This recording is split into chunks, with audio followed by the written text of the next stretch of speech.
Hi Sequels friends! I can't believe I almost forgot to give you an update on how June sales went.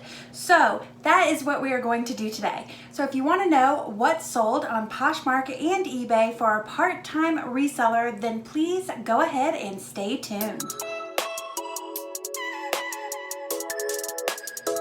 Hi Sequels friends, welcome back to my channel. If you're new here, my name is Heather and I am a part-time reseller on Poshmark and eBay, and I use this YouTube channel to document my journey. So if you're interested in how to sell on either of those platforms, just want to dip your toes in the reselling business, or even if you're interested in a few thrifty flips, then you will definitely want to go ahead and hit that subscribe button, ring that bell so that you're notified every time I upload a new video. Of course, if you find this video useful, then by all means give me a thumbs up, as your thumbs up let me know what kind of content to create in the future. So as I said in the intro, I can't believe it is the middle of July, past the middle of July, and I completely forgot to give you a June sales update. So that's what we're doing today. We're gonna dig right in. If you're new, what I normally do is I don't tell you every single item that sold, but I will tell you a few of the best and a few of the worst. And then we'll also deep dive into what categories are performing the best, as well as how much money I grossed and netted. Most important, netted. What I put in my pocket at the end of the day. So let's just jump right in and get into it. Let me start out first by telling you what my total sales were. So overall for the month of June, I netted $648.81. That is a 8% increase from the month of May, in which I made only $601.33. So not a huge increase, but definitely a step in the right direction. So I have to say, pat myself on the back, I'm pretty proud of that.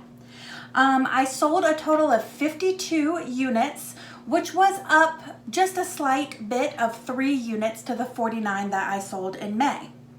My average sale price for June is slowly ticking its way up at $12.48 versus last month's $12.27. So not a huge average sale price increase, but it is a step in the right direction. If you've been following me for some time, you know my ultimate goal is to get an average sale price out the door netted to me of 20 bucks or higher. So still have a long way to go, but I have had a huge amount of clearance, which is finally starting to dwindle out of the way. That clearance that I was running at 50 to 55% off, and that has dramatically dwindled. Last month I had 100 pieces out of 209 total pieces, which were markdown pieces. This month, I have only 44 markdown pieces. Yay, it's getting sold and getting the heck out of there. And I have upped my inventory to approximately 254 pieces on average. Still very far away from where I need to be. I really am trying to work hard this year on increasing inventory to see if that will directly result in an increase of sales, but I am having so much trouble. The more I buy and put on, the more I sell. Not a bad problem to have, but a little bit troublesome to get ahead of, especially if you're like me and a part-time reseller, so you don't want to pay huge amounts of money on sourcing inventory. So that gives you the gist of it. Let's get now into what my best items were and what the worst items were. Now I am pleased to announce that out of the 52 items I sold, 10 of the 52 netted me more than 20 bucks. So we are getting there. It can be done, folks. It really can. It just takes a while, but it can be done. So I'm very pleased to announce that. So let's get into the ones that netted more than 20 bucks. And I just picked the top tiered ones. And first up is this awesome, love it, vintage 70s Le Bag tote. I've had this in my inventory, I think, since Christmas. I have not been willing to budge much on the price because I just think it's such an iconic bag, and especially for true vintage lovers as myself. So I ended up selling this bag for, and I do believe it was on eBay, for $51.47. And I ended up netting, after shipping and fees, $44.53. So super duper stoked about that. This is an item, if you guys remember, that I was gifted in a big humongous drop off of all sorts of interesting things that my great aunt had gifted to me for free as they were doing some spring cleaning in their house. So very, very pleased with those results. Next up is another gifted to me item, which was this Emma and Michelle belted dress. I sold this for $28.81 on eBay, and I ended up making $23.54 take home after eBay fees and shipping. So excited about that. And I also wanted to note that this is a testament to making sure you are renewing those items on both platforms, both Poshmark and eBay. As I renewed this item, and it ended up selling just a couple of days later. So renewing those items does make a difference. This little Calvin Klein dress I thrifted from the bins, and I've had it for a decent amount of time. I ended up selling this one for $33.27 on eBay, and that netted me, after cost of goods and eBay shipping and eBay fees, $26.51. Now, these are a vintage find, again from the bins. They are Rockies, those Rocky Mountain jeans. They had been popular for quite some time. They were having a resurgence in the vintage market, but then by the time I got mine on, I couldn't get any hits on them, so I was wondering if the mom jean fad is fading or anything like that. But eventually I ended up taking an offer on them of $35. I do believe that was on Poshmark, and that ended up netting me $26.51. So not a bad deal to wait on those for a little while, as I did get $26 in my pocket at the end. But I was starting to wonder, like, do I have these tagged wrong? These were the rage all over the place. I don't know what happened, but it took a little while, but they sold, so I'm happy. And then this last one is this USPS mail sweater, another find from the Goodwill bins. I took an offer on this one and ended up taking $38.99 is what it sold for, and I made $30.32 after eBay shipping, eBay fees, and cost of goods. So I mean, pretty darn exciting with this week's bestsellers. Not only are they over the 20 bucks, but we have a $30, a $44. I mean, I'm pretty excited about that. So it does show that focusing on learning about what's moving in the vintage market, learning about what's moving, and then sourcing those items cheap through the bins really does help out. Even better if somebody gifts it to you. Even better, because it didn't cost you anything. The worst of, the losers of the bunch, the guys that we are never gonna source again under any circumstances because they do not move. If you've been with me for some time, you are going to recognize, because a few of these are items that I'm selling for a friend that have been some of the slower moving items. And this one is one of those. This is Michael from Michael Kors, just a flat front dress pant. I ended up selling these for just $15.31.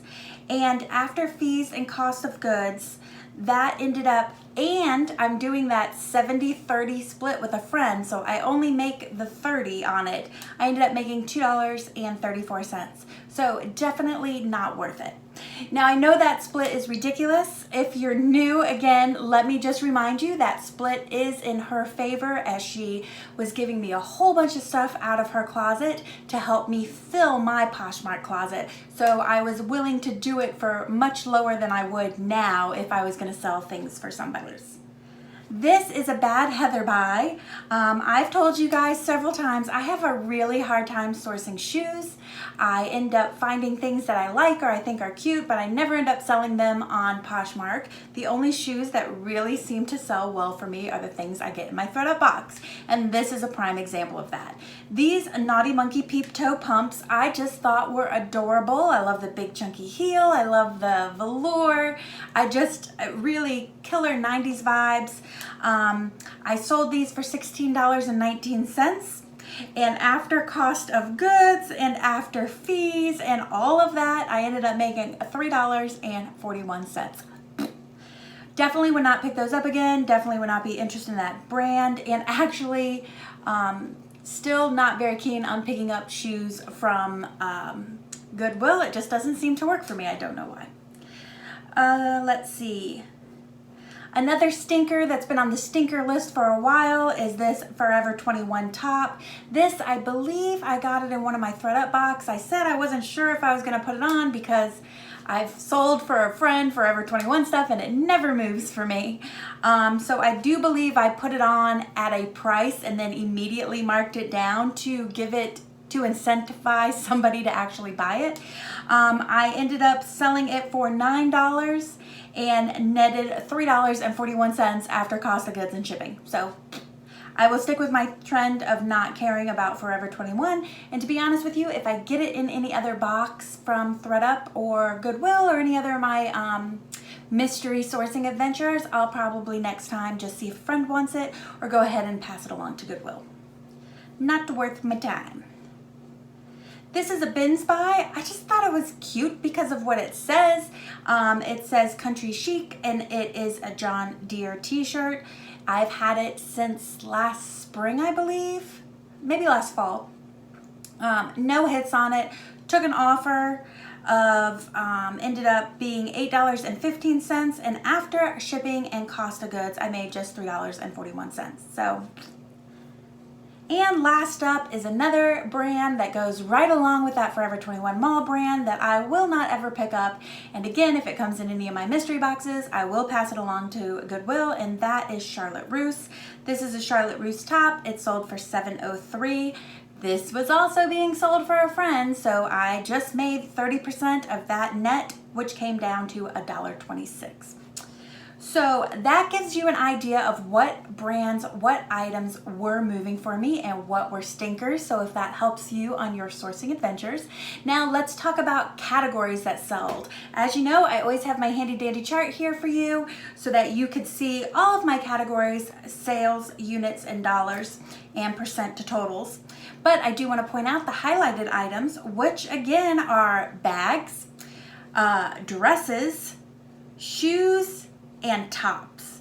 And I want to bring it to your attention, the bags and dresses. Check that out. Bags, I made 12%, almost 13% of my dollars on just about 8% of the units.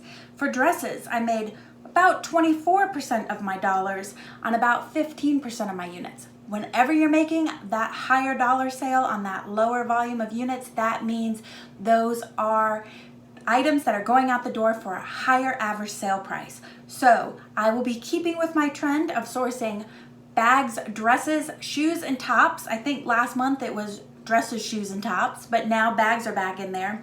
And again, tops, I have to move a lot more units to get to make money, which means they're going out the door for a lower average sale price, but it still makes up 20% of my total business. So definitely something I want to continue sourcing. Now, sales by platform. Anybody that's been with me here for any amount of time will not be surprised by this at all. Just as in the prior months, eBay is my star platform. I love it. It takes little effort and you get a lot of reward. And I did 71% of my sales on eBay versus last month, which was 74%, so pretty similar. I still have a few things left on Mercari. I have been talking about deleting Mercari for quite a while because none of my stuff moves over there. When I'm listing regularly and listing my items over there, I still don't see any good results. So I went to delete the platform only to figure out that I had to delete all the items off, and I did not want to waste time doing that. So they're all just going to sit there until they sell on some other platform or sell over there. So I did make 2% of my sales over there. I think it was $15 total. Again, not worth my time. Poshmark is staying the same at about 23% of my total sales. And this past month, I did have a few sales courtesy of YouTube. So thank you guys, my awesome subscribers who came in and picked up a few things. I really, really very much appreciate that. Please know anytime you see anything in any of my videos that you're interested in, just comment below and I'll be happy to send over a PayPal invoice, and you don't even have to worry about getting on a platform to purchase it. So I actually did 4% of my sales on YouTube. So that is a cool new venture that maybe definitely has already exceeded my Mercari sales. So what are the goals for the following month? Which these goals are really going to be for August, given we're halfway through July and I'm just now analyzing and talking about them. But the goals are, which is something that I haven't really gotten into in these sales conversations, which is a goal to focus again on Poshmark. So I have talked about focusing on Poshmark because I want to try to get that up to be, I'd love more like a 60-40 split between eBay and Poshmark, just to kind of justify the effort that I'm putting into that platform. However, I have a very, very, very, very, very hard time sharing. I've set numerous goals for myself. I never achieve them, not even close. So I started keeping track of my shares, my renews, and the new items that I'm listing. Last month, I shared on Poshmark 61 shares, which means I'm sharing an average of twice per day. Renewed, on average, I renewed 64 items, which means I renewed on average 2 times a day. New items, last month, I added in only 26 new items, which is extremely piss poor, not even 1 new item a day. What happens is I load 3 and I run out of inventory, and then I do nothing, and then I come back and load. So clearly regular sourcing is an issue for me. So goals going forward, which like I said will most likely be for August. I am thinking about going ahead and biting the bullet and hiring a virtual assistant to share my closet. I want to do it as a test. I want to, assuming that it's within my, as a part-time seller, cost structure to afford to do that.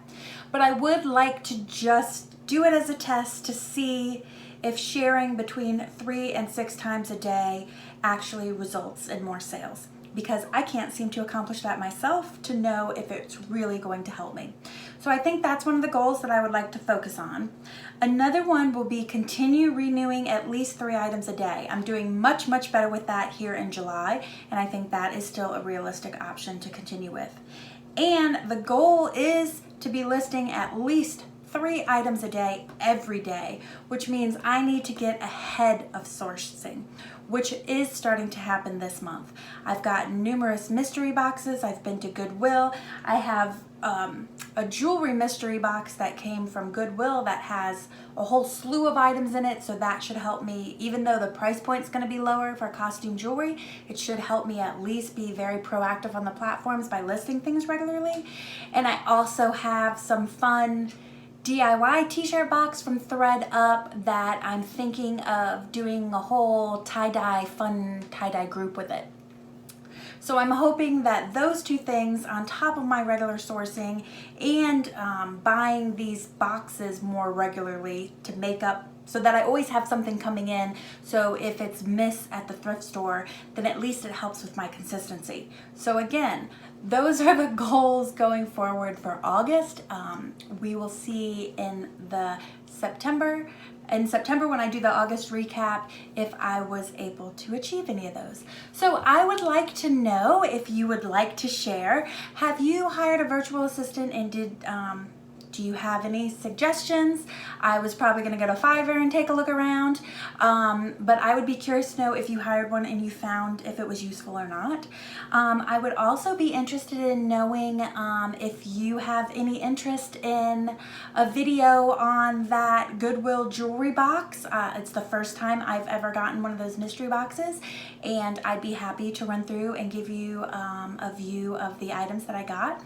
And I'd also be curious to know if you would have any interest in seeing that DIY thread up t-shirt box, or if you have any interest in maybe a tutorial or a little how-to of doing the tie-dye. I've done some shibori and tie-dye in the past, so I already have an idea of how to do that, but I have seen some fun YouTube videos of some new techniques that I might be willing to try. So if you'd like to see something on that, just comment below and I will definitely get to work on that. So how are your sales in July? Are you continuing to see increases? Are you finding that the at-home mandates are resulting in higher internet sales, which we are finding here for both this part-time business and my full-time business? So I hope that you are seeing the same. And I'd love to hear from you below, so by all means, let me know. Questions, comments, concerns, what you thought about this video. What was your favorite item that sold out of your closet, or your highest selling item? That would be fun to see, since I had my high at this $44 one was pretty high. I'd love to know. So comment below and I would love to hear from you. And I also want to say thank you, as I did last time, to all the new subscribers. I really appreciate you joining, and I hope that you are finding these videos useful. One other thing I want to comment on is I am starting to load videos twice a week now. I'm going to upload videos on Tuesday and Friday. So I am doing some changes around the office. I know I've promised a office update video, but I've still been rearranging stuff. I'm one of those, I gotta live in it before I can make a decision about it, people. But that is definitely in the works for you guys to see. But I do have some videos that I took previously to get ahead of it, so you will notice probably some changes and some inconsistencies in video quality in the next coming weeks, just as I get through those videos. So thank you so much for tuning in. I appreciate each and every one of you, and I just want to let you know I would really like you to have a fantabulous weekend. Stay healthy, stay safe, and I will see you on Tuesday. Have a great weekend, everybody. Bye.